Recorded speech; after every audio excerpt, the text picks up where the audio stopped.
અંબાલાલ પટેલની આગાહી,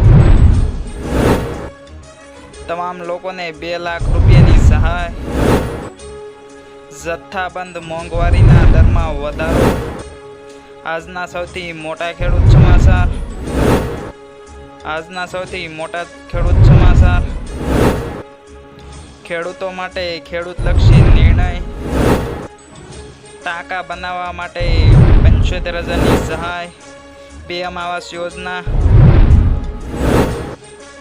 લાખો ખેડૂતોને મળશે ફાયદો, પશુપાલકોને 10,800ની સહાય। તો મિત્રો, આ બધા સમાચારની આપણે વિગતે માહિતી મેળવી તે પહેલાં જે મિત્રો આપણી ચેનલ ઉપર નવા છે તે મિત્રો ફટાફટ આપણી ચેનલને લાઇક અને સબસ્ક્રાઈબ કરી લેજો।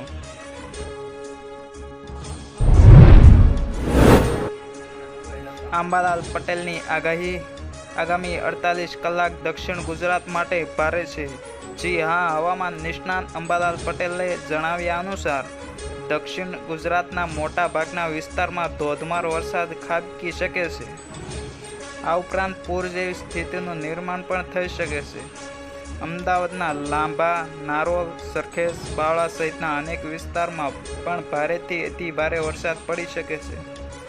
સૌરાષ્ટ્રના અમુક વિસ્તારમાં ભારે વરસાદની શક્યતા રહેલી છે, ત્યારે ગુજરાતમાં હજી 2 દિવસ ભારેથી અતિ ભારે વરસાદની આગાહી કરવામાં આવી છે।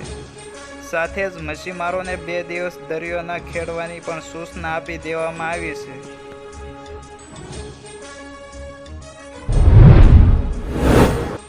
તમામ મિત્રોને 2 લાખ રૂપિયાની સહાય, પ્રધાનમંત્રી સુરક્ષા વીમા યોજના, વર્ષ 2015માં પ્રધાનમંત્રી સુરક્ષા વીમા યોજનાની શરૂઆત કરવામાં આવી હતી।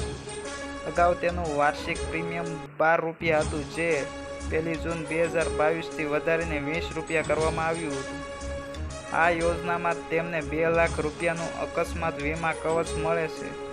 જો તમારી ઉંમર 18 વર્ષથી 70 વર્ષ વચ્ચેની છે તો તમે આ સુરક્ષા વીમા યોજનાનો લાભ લઈ શકો છો। જ્યારે આ વીમાનું પ્રીમિયમ 1 જૂનથી 30 મે સુધી માન્ય છે। સૌથી સારી વાત એ છે કે આ પોલિસી મેળવવી ખૂબ જ સરળ છે। તમે કોઈ પણ બેંકની શાખામાં જઈને અથવા તો તમે તમારી બેંકમાં નેટ બેન્કિંગ દ્વારા ઘરે બેસીને આ યોજના હેઠળ પોલિસી લઈ શકો છો।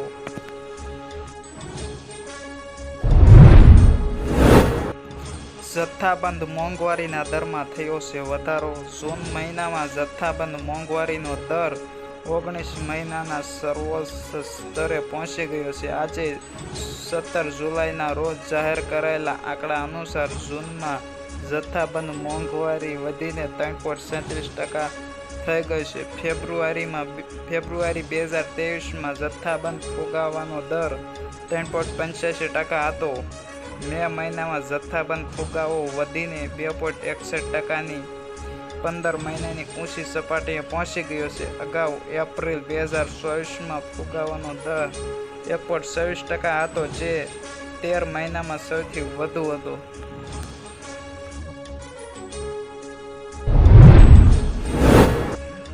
આજના સૌથી મોટા ખેડૂત સમાચાર, આજે રાજકોટ માર્કેટ યાર્ડમાં મગફળીની 2000 ક્વિન્ટલથી વધુ આવક થઈ હતી, જેમાં જાડી મગફળીની 1200 ક્વિન્ટલ આવક થઈ હતી।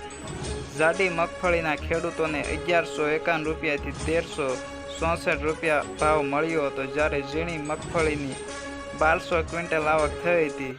એક મણ મગફળીના 1121 રૂપિયાથી 1340 રૂપિયા મળ્યા હતા। આજે રાજકોટ માર્કેટ યાર્ડમાં કપાસની 1250 ક્વિન્ટલ આવક થઈ હતી। જ્યારે કપાસના ભાવની વાત કરવામાં આવે તો આજે એક મણ કપાસના ભાવ ખેડૂતોને 1411થી 1500 રૂપિયા સુધીના ભાવ મળ્યા હતા। ખેડૂતો માટે ખેડૂતલક્ષી નિર્ણય, વડાપ્રધાન મોદીની અધ્યક્ષતામાં બુધવારે સાંજે કેબિનેટની એક મહત્વપૂર્ણ બેઠક યોજાઈ હતી। બેઠક બાદ રેલવે મંત્રી અશ્વિની વૈષ્ણવે જણાવ્યું હતું કે બેઠકમાં 5 મહત્વપૂર્ણ નિર્ણય લેવામાં આવ્યા છે। તેમાં ખેડૂતો માટે પણ એક મહત્વનો નિર્ણય લેવામાં આવ્યો છે, જેમાં 14 પાકના ટેકાના ભાવમાં વધારા કરવાની મંજૂરી આપી દીધી છે, જેમાં કપાસના ભાવમાં 501 રૂપિયાનો વધારો કરવામાં આવ્યો છે। કપાસની MSP 7,121 નક્કી કરાઈ હતી તો મગફળીની MSP 6,783 રૂપિયા કરાઈ છે।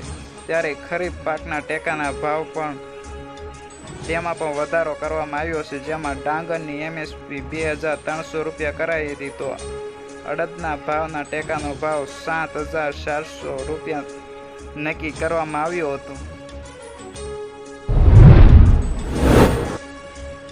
આજના સૌથી મોટા ખેડૂત સમાચાર। રાજકોટ માર્કેટ યાર્ડમાં આજે સૌથી વધારે બટાકા પાકની આવક થઈ હતી। આજે રાજકોટ માર્કેટ યાર્ડમાં 2,160 ક્વિન્ટલ આવક થઈ હતી તો ખેડૂતોને 280 રૂપિયાથી 600 રૂપિયા મળ્યા હતા। યાર્ડમાં બટાકાની આવક વધારે થતાં યાર્ડ બટાકાથી ઉભરાયું હતું। રાજકોટ માર્કેટ યાર્ડમાં લીંબુના ભાવ ખેડૂતોને સારા મળતા ખેડૂતોમાં ખુશી જોવા મળી હતી, કારણ કે ખેડૂતોને 1 મણ લીંબુના ભાવ 2,000 રૂપિયાથી 2,600 રૂપિયા સુધી ભાવ મળ્યા હતા। યાર્ડમાં આજે લીંબુની આવક 271 ક્વિન્ટલ થઈ હતી। ટાંકા બનાવવા 75,000 રૂપિયાની સહાય। ખેડૂતોને પાણીનો સંગ્રહ કરવા માટે મોટો ટાંકો બનાવવા સરકાર તરફથી આપવામાં આવશે 50,000થી 75,000 રૂપિયા સુધીની આર્થિક સહાય, જેમાં સામાન્ય જાતિના ખેડૂતોને કુલ ખર્ચના 50% અથવા તો 50,000ની સહાય અને જનજાતિના ખેડૂતોને કુલ ખર્ચના 75% અથવા તો 75,000 રૂપિયાની સહાયના રૂપે આપવામાં આવશે। જ્યારે આ યોજનાના ફોર્મ ખેતીવાડીની વેબસાઇટ પર જઈને આઈ ખેડૂત પોર્ટલ ઉપર જઈને ભરવાના શરૂ થયા છે। પશુપાલકોને 10,800 રૂપિયાની સહાય। ગુજરાત સરકાર દ્વારા ખેડૂતોની આર્થિક સ્થિતિ સુધારવા અને પશુપાલનને પ્રોત્સાહન આપવા માટે ગાય સહાય યોજના 2024ની જાહેરાત કરવામાં આવી છે। આ યોજના અંતર્ગત રાજ્યના ખેડૂતોને દર મહિને 900 રૂપિયાની સહાય આપવામાં આવે છે, જે વાર્ષિક 10,800 રૂપિયા થાય છે। આ યોજનાનો મુખ્ય ઉદ્દેશ્ય ગાય આધારિત ખેતીને પ્રોત્સાહન આપવાનો અને ખેડૂતોની આવકમાં વધારો કરવાનો છે।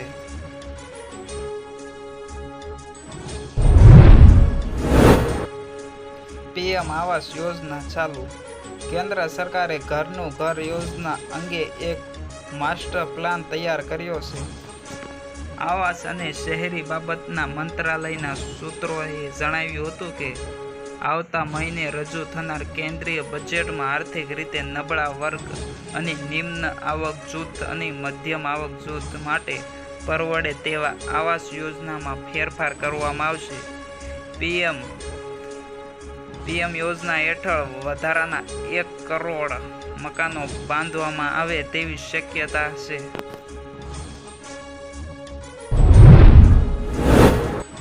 લાખો ખેડૂતોને મળશે ફાયદો। દેશમાં ખેડૂતો માટે સૌથી વધુ લોકપ્રિય KCC લોન યોજના બાદ કેન્દ્ર સરકાર હવે બીજી મોટી યોજના લઈને આવ્યું છે અને આ યોજનાનું નામ કિસાન ઉપજ નિધિ યોજના। ખેડૂતો માટે ગુજરાત સરકાર દ્વારા આ નવી લોન યોજના બહાર પાડવામાં આવી છે। આ યોજના હેઠળ એવા ખેડૂતોને લોન મળશે કે જે ખેડૂતો વેરહાઉસની અંદર પોતાનો માલ સાચવતા હોય અથવા તો ગોડાઉનની અંદર પોતાનો માલ સાચવતા હોય તેવા ખેડૂતોને આ યોજના હેઠળ લોન મળવા પાત્ર રહેશે। કેન્દ્રીય મંત્રી પિયુષ ગોયલે જણાવ્યું છે કે આ લોન યોજના હેઠળ ખેડૂતોને કોઈ પણ પ્રકારની ગેરંટી વગર સરળતાથી લોન 60%ના વ્યાજના દરે લોન મળશે। તો ખેડૂતોએ KCC યોજના હેઠળ કોઈ પણ પ્રકારની લોન લીધી હોય તો પણ તેને વેરહાઉસ દ્વારા આપવામાં આવેલી રસીદના આધારે આ પ્રકારની લોન લઈ શકશે।